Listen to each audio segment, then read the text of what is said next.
books. She drafted me last year as a student in her class because I gave such an amazing speech. She said, you know what you should do? Talk in front of a bunch of strangers. But I'm a bachelor student for social work. I'm a non-traditional student as I came back after dropping out of college 15 years ago. Once I discovered what I wanted to do, which was to help people. So what I want to do is I want to work with the neurodivergent community, and I have a speech written that I would like to share with all of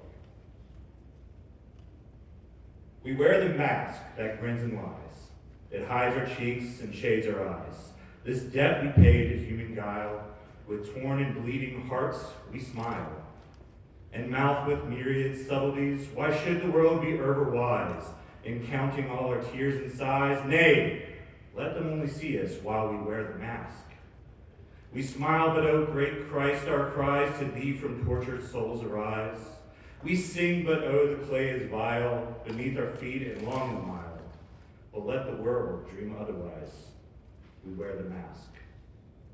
Now, all of you are probably familiar with that, as Dr. Anderson lovingly shared that earlier, but I wanted to share that again.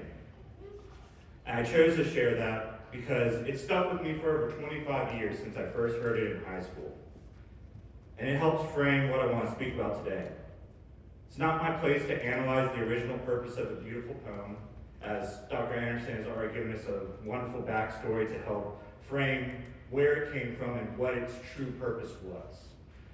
But what I want to do is I want to reframe it and reutilize it as the community leader that I want to be.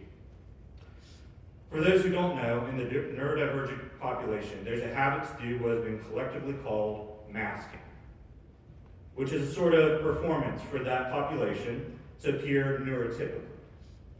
Imagine, if you will, and I feel like this isn't too far of reach for anybody to think about.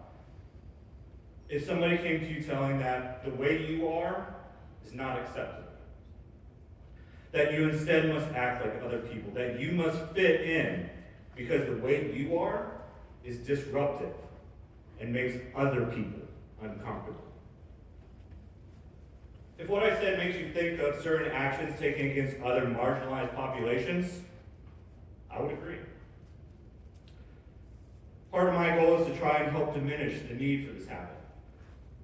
Because you might be able to consider how absolutely exhausting it would be to pretend to be something you are not, and completely deny the entire existence of how you want to exist.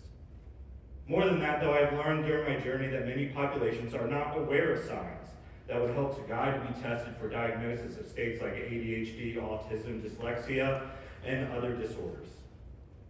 Part of the goal I wish to achieve is to assist in helping neurodivergent population understand that they don't have to mask or hide themselves, while providing the tools of how to work with the world at large.